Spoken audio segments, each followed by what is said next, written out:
everybody, Tim here. Welcome to my office. Wanted to spend a few minutes today to run you through my impressions on the world's most controversial guitar, the PRS Silver Sky.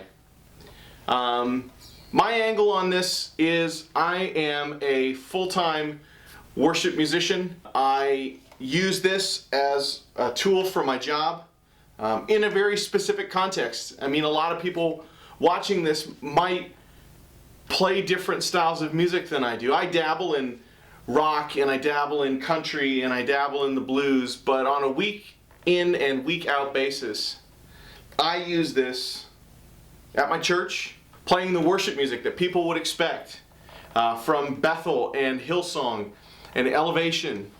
So I'm going to reference some of that music from time to time. I'm going to reference the way that I use it, and hopefully it gives you a sense of whether this guitar might make sense for you if you play the same kind of music that I play. I want this to be hopefully a resource that will help people decide, man, if I'm going to spend significant coin on a guitar, is this one, as a worship musician, that I might want to spend money on? Okay? So I'm just going to kind of start at the top and work my way down through some of the features, some of the things that I like, some of the things that I think make it a good guitar. And I'm going to say right off the bat, I think it's a great guitar.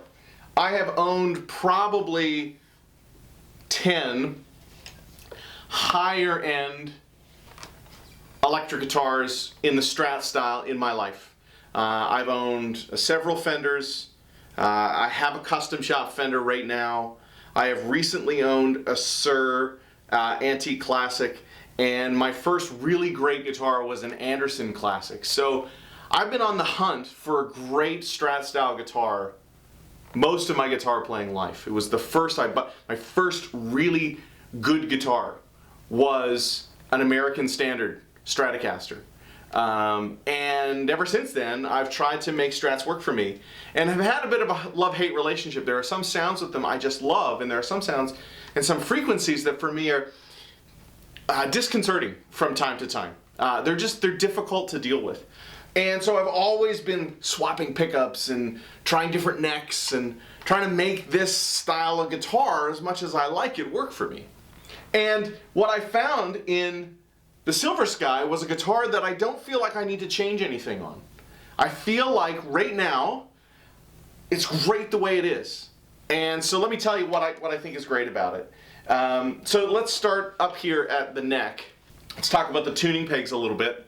There are locking tuning pegs, a variation of Paul Reed Smith's tuning peg, and I have other Paul Reed Smith guitars that I love. So I was happy to get such great tuners on a Strat style guitar. Why is that important if you play worship? Well, look, the worship environment is kind of like this. You show up, you're going to play about 4 songs in an environment that's maybe a little bit more like a studio than it is live music, because most of the time we don't have amps on stage. I play a Kemper profiling amplifier. I know a lot of guys don't get the advantage of having, or the feel of having a great amp sitting right next to them on stage and putting it at about like 3 or 4 and going, wow, this is a great sound. So, you know, we're doing that direct thing with headphones, and the songs kind of all flow into each other.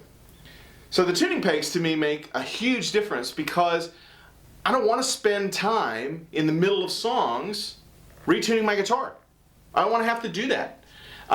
Because I want the songs to flow one into the other, generally speaking, right? Like, there are some gaps, but for the most part, it's really important that I can hit the last chord in one song and not have to then whack the tuner on the Kemper and try to fix things, because I want to be able to grab my swell patch and help make that transition into the next song.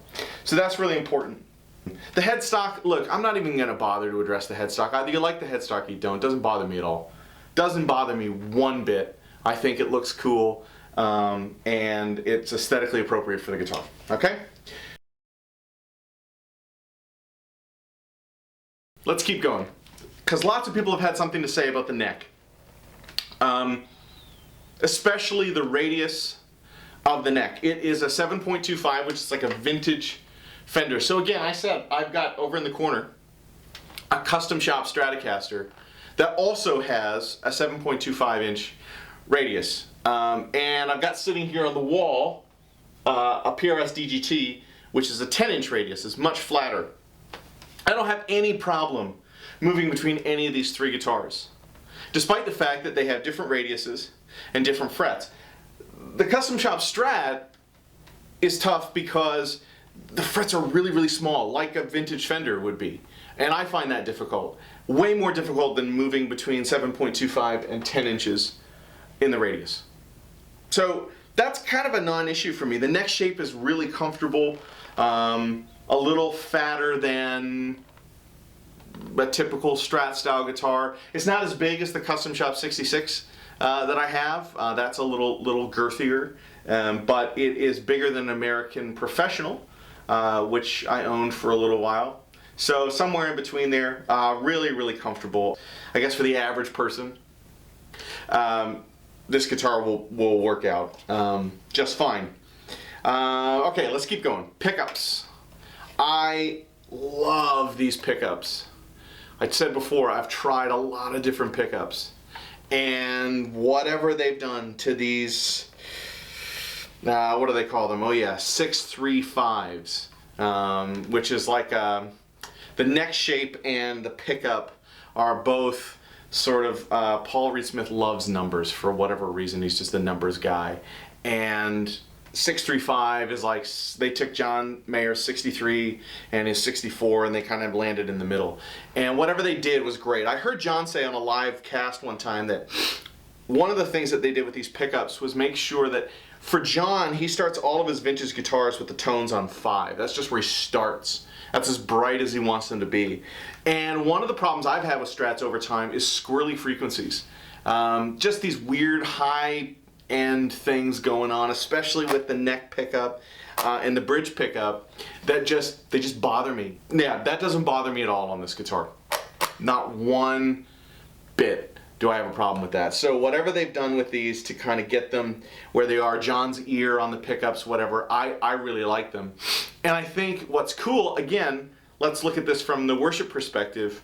You know, I don't know if you're a patch change kind of guy, a boost kind of guy, an always on kind of guy with your pedal board or your Kemper or whatever, but I don't want to change the volume of my guitar throughout my set if I can help it. You know, one of the things I notice is that every position on the pickup selector is in balance. They're all about as loud as the other ones, and on, you know, a vintage style guitar, you find that the bridge is really weak compared to some of the other pickups. Or when you go out of phase, it gets really weak compared to like the neck pickup. And the neck pickup has got this great bassy full tone, and then you go into the out of phase thing, and all of a sudden you're like, where'd my volume go? So I really like that. Couple other small things, maybe one more thing. The bridge is really well designed. If you don't know, PRS does this cool thing where they have like knife edge the screws in the bridge that go through the body, and despite the fact that this is a little bit different than most of their other bridges, they still took that particular feature off of their bridge design and put it in this guitar, and it means that you can wank on that thing all day long. It's going to stay in tune. Again, tuning stability to me is massive. So those are just kind of my thoughts about the little bits and pieces. Whether you love the headstock or you don't like the scoop, or, you know, those things are just personal preferences, and I can understand why people were sort of irate about them, but I'm not really going to address them anymore in this review. I don't think they're relevant. I think the question is this a great guitar? And for me, the answer is yes. So I've recorded some clips on each pickup, again, from the perspective of somebody who plays worship. So I was wondering, man, if I had this guitar, this was the only guitar I could show up with on Sunday, if I had to sell all the other instruments I have, could I play everything we might play on a Sunday morning with this guitar? And so I've recorded a clip that's sort of reflective of modern worship in the bridge position and the tube position and the middle and how you might use them. So give these a listen, see what you think, and I'll come back and wrap up here in a few minutes.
Okay, so there's some sounds. I hope this was helpful.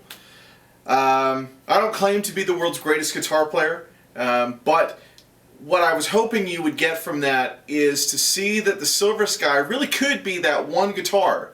The bridge pickup is great for a single coil. I almost, on every other Strat style guitar I've had, I would need to roll the tone off to get a good sound. And when I did that in the video, I actually enjoyed the sound without rolling it off more. And I mentioned squirrely frequencies, top end, that's kind of a thing for me. And I think I thought it sounded great. Way better than any other bridge single coil Strat pickup I've ever had. The middle is actually useful. I would use that sound, and again, I don't think I've ever used that sound on any other guitar. The tones were balanced. Yeah, I was pinging back and forth between clean and dirty, and so making some adjustments in post, but for the most part, there's a really smooth transition there. And then that neck pickup was wow for me. I love how full and fat it is. And again, I know maybe this is weird to say, but Strat neck pickups have this brightness to them, which makes them difficult. I almost prefer, a lot of guys don't like tele neck pickups, but I almost prefer a Telecaster neck pickup because it's a little rounder. And what I really like about this is that if you're like me and high-end frequencies are tough for you, but you still love the sound of a Strat, you're going to have your opportunity to play the guitar and enjoy it and not sit there all the time going, man, this is almost great. Thanks for watching. I really appreciate it. I am trying to start a new YouTube channel, so my content is kind of going to be a bit like this, guitar related, maybe a little bit worship related. I would love it if you'd subscribe, turn on some notifications. It's going to roll out over the next little while, but I promise to try and make the content compelling. And if you're a worship musician, I'd love to hear from you. I'd love for you to leave me a comment. Give me some feedback on the video. I know that's dangerous to ask YouTube to give you feedback, but I'm a big boy and big shoulders, so anything I can do to make the videos better or more helpful to you guys, that's what I'm here for. So cheers.